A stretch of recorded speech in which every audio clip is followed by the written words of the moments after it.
Assalamualaikum warahmatullahi wabarakatuh. Jumpa lagi Waalaikumsalam bersama saya warahmatullahi Muhammad Ramli di Biste atau Bincang Santai Podcast Kemenak Hulu Sungai Tengah.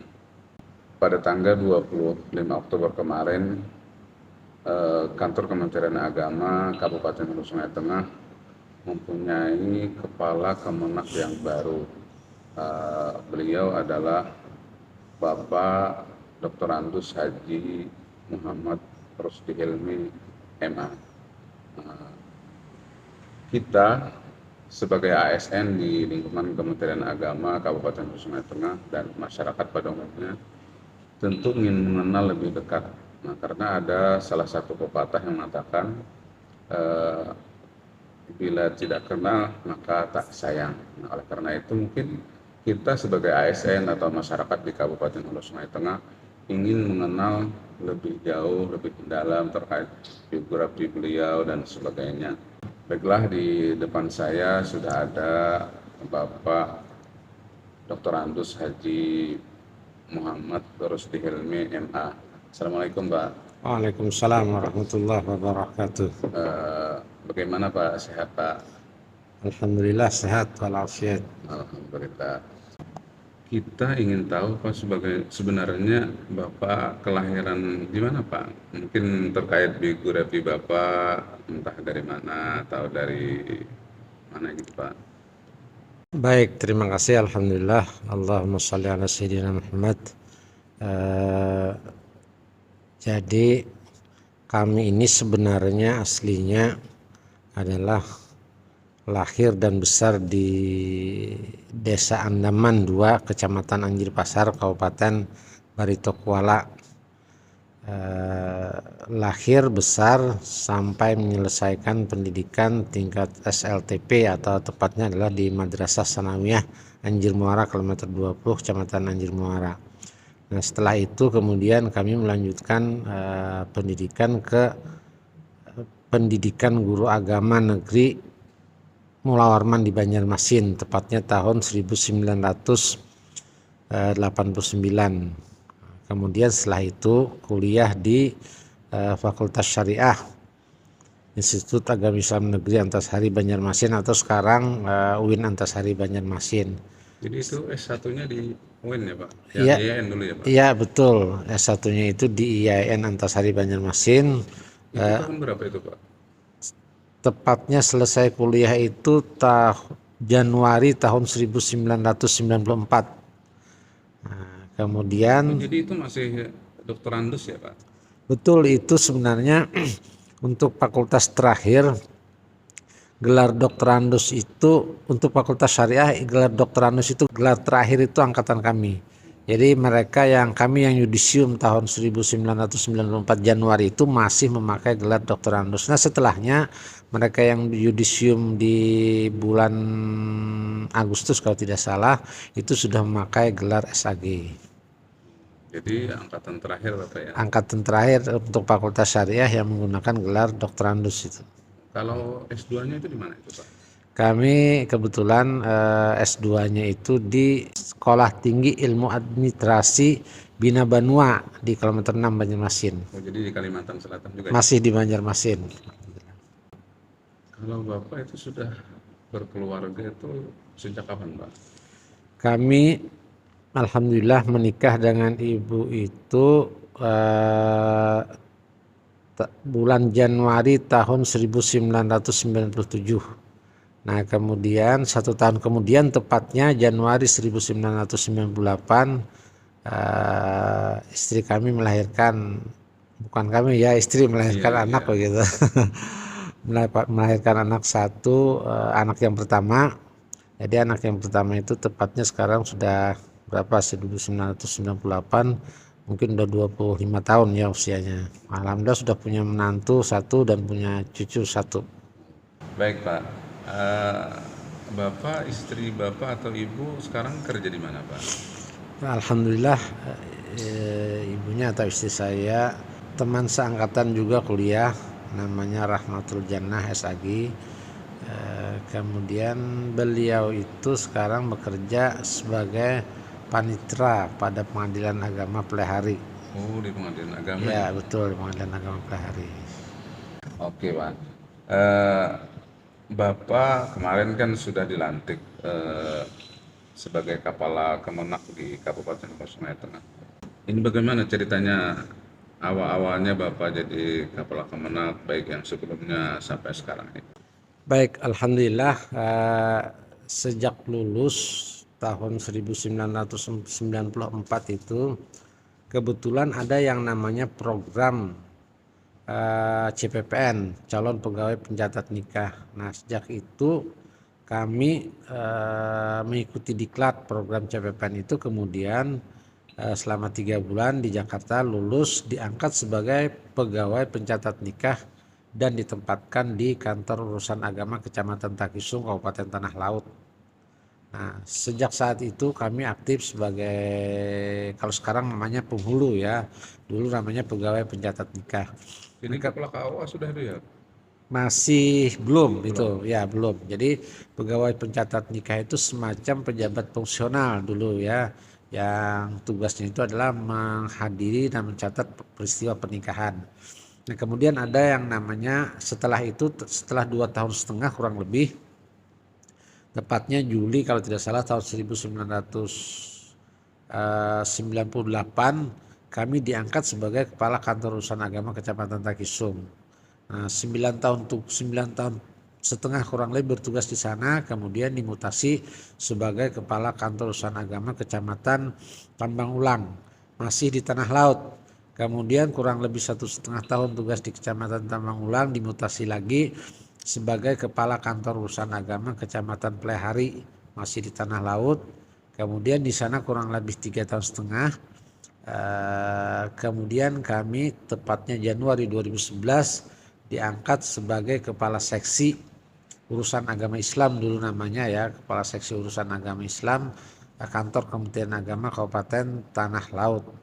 11 bulan berselang kami dimutasi lagi menjadi sebagai Kepala Sub Bagian Tata Usaha pada Kantor Kementerian Agama Kabupaten Tanah Laut. Nah, kemudian kurang lebih, ini lama lagi nih, kurang lebih 7 tahun setengah saya Jadi Kasubag ya, Pak? betul, kurang lebih 7 tahun setengah sebagai Kepala Sub Bagian Tata Usaha. Waktu itu Kepala Kantor Kementerian Agamanya mulai Pak Kanwil sekarang ya, mulai Pak Haji Muhammad Tamrin. Kemudian setelah itu ada Pak Rusmadi, kemudian ada Pak Rusbandi. Nah, tepatnya tahun 2018 kami dipromosikan sebagai Kepala KUA, sebagai Kepala Kantor Kementerian Agama Kabupaten Tanah Laut setelah 7 tahun setengah sebagai Kepala Sub Bagian Tata Usaha. Ya, jadi setelah itu 4 tahun bertugas sebagai Kepala Kantor Kementerian Agama Kabupaten Tanah Laut, kami dimutasi pindah tempat tugas sebagai Kepala Kantor Kementerian Agama Kabupaten Tanah Bumbu. Kurang lebih 1 tahun 4 bulan bertugas di Kantor Kementerian Agama Kabupaten Tanah Bumbu. Sekitar seminggu yang lewat, tepatnya tanggal 25 Oktober tahun 2023, kami dimutasi sebagai Kepala Kantor Kementerian Agama Kabupaten Hulu Sungai Tengah. Oke.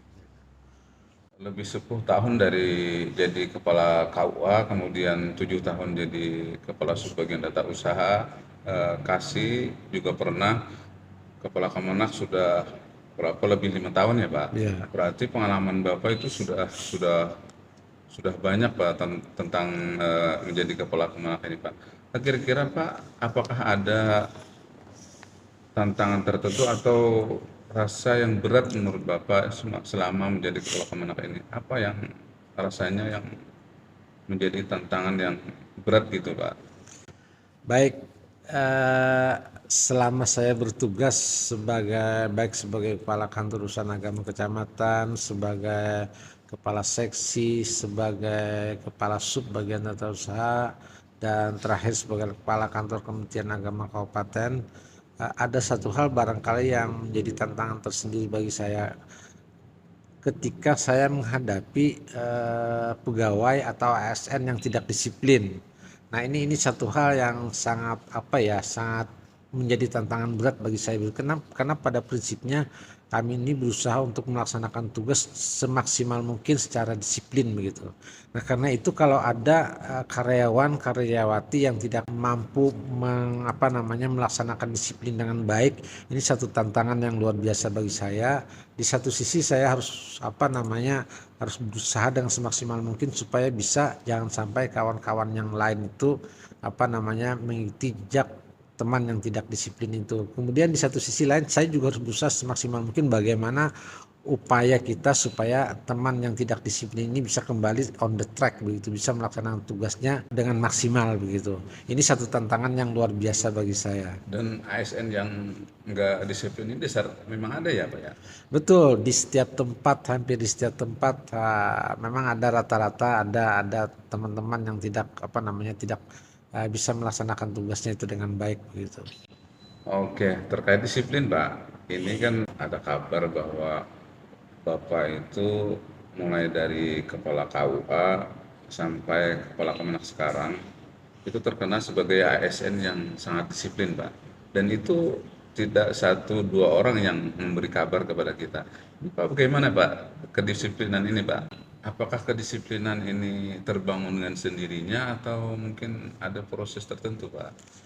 Baik, memang ya, karena sejak awal sebenarnya saya ini memang punya keinginan ya.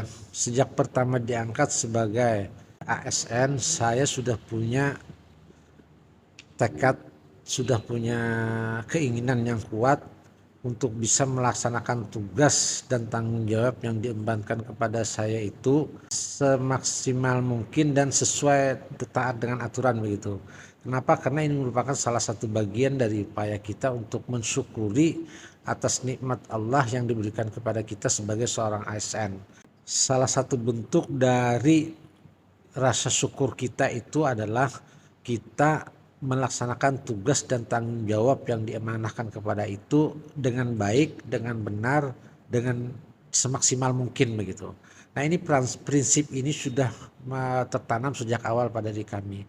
Karena itu kami berusaha sejak awal diangkat untuk bisa menerima tugas dan amanah yang dibebankan kepada kami itu dengan semaksimal mungkin begitu. Bahkan saya sudah berprinsip dimanapun ditempatkan itu harus harus siap begitu, harus siap ditempatkan dimanapun. Ini sebagai salah satu bentuk dari rasa syukur kita kepada Allah Subhanahu Wa Taala. Kemudian yang kedua, kita harus berusaha dengan semaksimal mungkin bisa melaksanakan tugas dan tanggung jawab kita.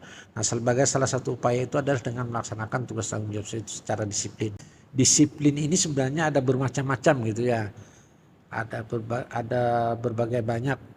Ada disiplin waktu, kemudian ada disiplin pelaksanaan anggaran, kemudian ada dan disiplin-disiplin yang lain begitu.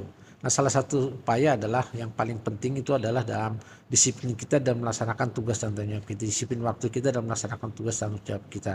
Artinya kalau memang itu sudah diprogramkan, kalau memang itu sudah dijadwalkan, laksanakan itu dengan sebaik-baiknya.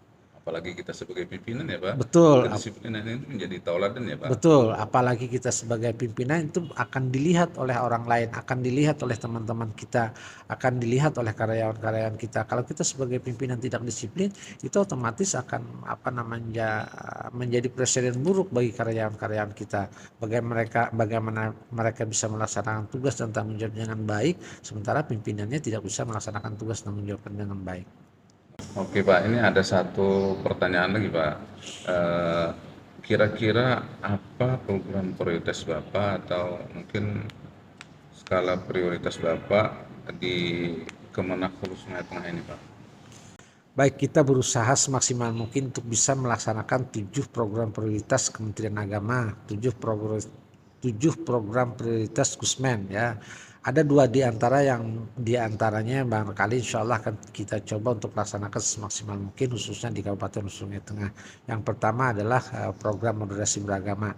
Ini satu hal yang harus kita pertahankan, di mana selama ini Hulu Sungai Tengah terkenal sebagai daerah yang sangat kondusif terkait dengan paham moderasi beragama ini. Ini kita harus pertahankan semaksimal mungkin dan bahkan mungkin harus kita tingkatkan begitu. Kenapa? Karena ini menjadi modal dasar bagi kita untuk bisa menciptakan keamanan. Dengan adanya keamanan itu maka insya Allah program-program pembangunan selainnya itu akan bisa berjalan dengan maksimal. Nah, kemudian yang kedua, kita juga akan melaksanakan program transformasi digital khususnya di lingkungan kantor Kementerian Agama Kabupaten Hulu Sungai Tengah dan di lingkungan madrasah-madrasah dan di madrasah-madrasah yang ada di lingkungan kantor Kementerian Agama Kabupaten Hulu Sungai Tengah ini. Insya Allah ke depan kita akan berusaha untuk semaksimal mungkin tidak ada lagi kegiatan-kegiatan yang dilaksanakan yang terlepas daripada program digitalisasi ini. Oke, terima kasih Pak atas waktunya bisa datang ke undangan kami di Bincang Santai atau podcast Kemenak Hulu Sungai Tengah. Dan ini luar biasa Pak. Semoga podcast ini memberikan inspirasi khususnya bagi ASN di lingkungan Kementerian Agama Kabupaten Hulu Sungai Tengah, baik guru maupun ASN yang berada di lingkungan kantor urusan agama dan kantor Kementerian Agama Kabupaten Hulu Sungai sendiri. Baik, demikian podcast pada hari ini. Saya Muhammad Ramli bersama tim untuk Rio. Assalamualaikum warahmatullahi wabarakatuh. Waalaikumsalam warahmatullahi wabarakatuh.